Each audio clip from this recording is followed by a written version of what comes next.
Hi, McKinley. How are you? Nikki, how are you? I'm amazing. How you doing? Great. Pleasure to meet you. And congrats on your new legal series, Reasonable Doubt. I've watched about 5 episodes. It's very Uh-oh. dramatic. How you I'm feel all about it? in. Oh, I'm all in. I love it. Yeah, you guys have made it very compelling. So really enjoying seeing you and Emayatzy on screen. So I know fans know you from Queen Sugar and Titans, but where are you originally from and how did you get your start in the industry? Let's see. I'm originally from Champaign, Illinois. I was minding my own business. Excuse me. I was minding my own business doing something else. And then one day I was like, yeah, maybe I should model. And I tried that. Then my agent at the time was like, oh, maybe you should get into acting. There's people looking for people. And I was like, I don't want to move to California. But fast forward, I got involved with that and specifically marching down the road to this specific project. It's been just a journey. It's been about deciding a direction and trying my best to be undeterred in that direction. You learn a lot along the way. And Mhm. that's not just an entertainment statement. It's a human statement, because the future is always different than we imagine it, no matter what age we were when we started dreaming forward.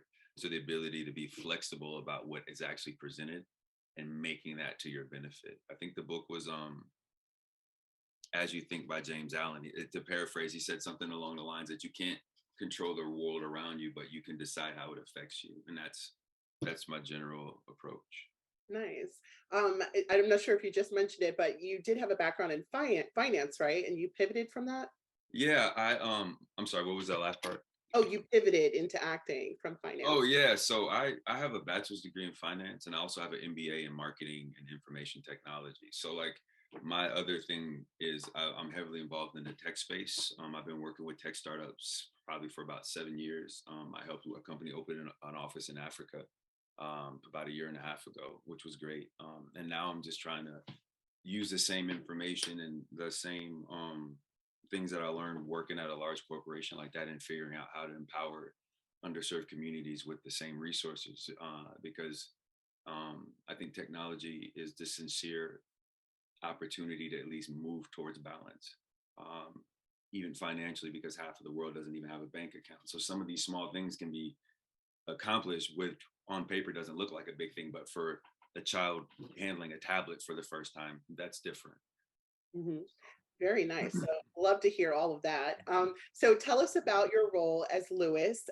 You're playing the husband of Jax, played by Emayatzy, Corinealdi. I don't want to ruin her last name. It's so beautiful. But yeah, tell us about Lewis and that complicated relationship that he has with Jax. Well, I think first, in order to understand, for me, the thing that people say about you is if it's on the last page, it's been true the whole time. So my thing is I approach it differently. I'm like, this is a person in this world that is my wife that I've known for 15, 16 years that says things about me that are true. So for me, I first start with this is a person that I'm with that I decided to be with who happens to be this amazing, powerful, extreme. So it's like you can't have one and then try to reconcile the other. It's like because of one, you accept the other and then you have to reconcile that complications against the things that hold you back. So working with Emayatzy and dealing with Jax on a daily basis, it's very honest because there's a lot of men and women in relationships where there's certain things that don't necessarily go the way you'd like them to go, but the value of that person in your life far outweighs the thing. So the question is, how can we move together? And then it gets complicated when we talk about communication and children, all these other complications. So to me, it's really fun to read, even before I got to do the work, because I was like, oh man, this is already super compelling. Because how is this going to work out? Yeah, I was going to ask you, how do you feel that these two characters will resonate with fans, especially those in relationships? And you kind of nailed it. Exactly. But and you mentioned initially reading the script. How did you land the role? Well, the role itself kind of came just during the normal audition process. I was actually working on another show in a different state, and at the time I had some there were some um, things going on family wise with with relatives that passed. So I was flying back and forth across the country from LA to Wilmington, and then flying back and forth to Illinois to take care of my grandmother that wasn't going to be on the planet very many more days. While I had a grandfather that So it was just a lot going on. So in the middle of all that, I had to go home. The next morning I get an email saying, hey, they want you to audition for Damon for Reasonable Doubt. And I'm like, my grandmother just passed away and I have to go home. And I had like 45 minutes. So I just did it with my friend Logan Browning, whom you probably know. She's on Dear White People, who was on Me Will Hit the Floor, and just got through it. And then a couple of days later, there's a callback, different role for Lewis, and it ended up all coming together. But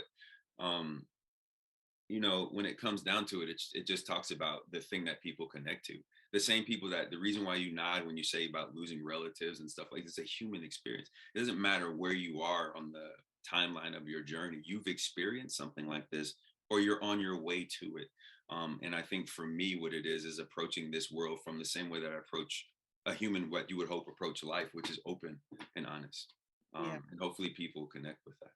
Absolutely. Thanks for sharing that. I'm so sorry for your loss. And, I've, lost loved ones as well recently. So really, thanks for sharing that. I guess as far as coming into the character, it seems like it came very natural to you. Did you have to lean into anything other than what you've already mentioned, or just was it like a really natural process? Well, I'm first of all sorry for your loss, and I think the reason why a loss is important because it's a reminder of time, right? It's like it gives you. Bruce Lee says you can see further through a tear than you can a telescope, and it's real because it forces you to this moment right now to remind you where you are. And as far as, of course, I got distracted and thinking about what was the last part of the question. Yeah, no worries. I was saying it seems like it came very natural to you to play Lewis. And I just asked if there was anything that you leaned into to, bring his character to life outside of what you've already mentioned.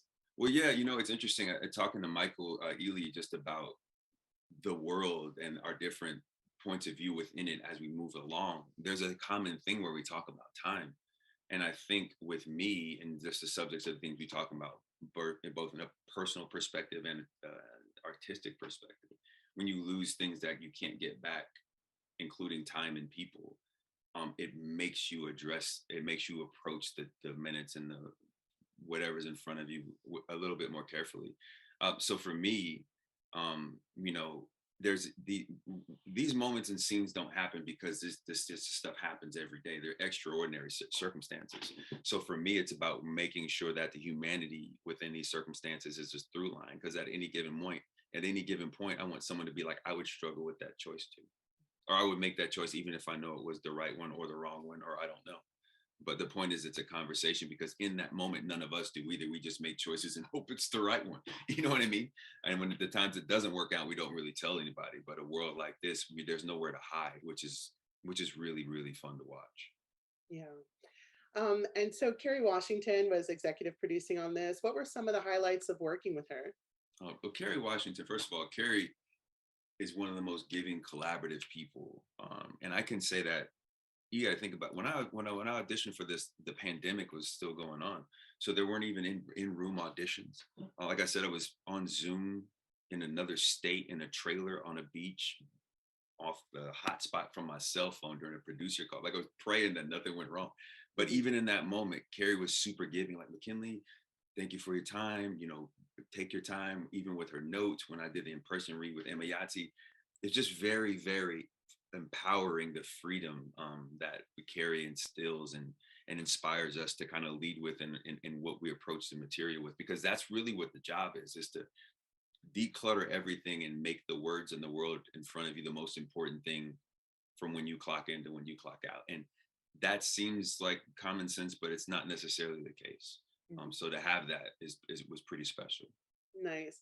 McKinley, it was my pleasure. Thank you so much for sharing, and I wish you continued success. Thank you so much. I appreciate your time. Thank you. Bye You're bye. welcome.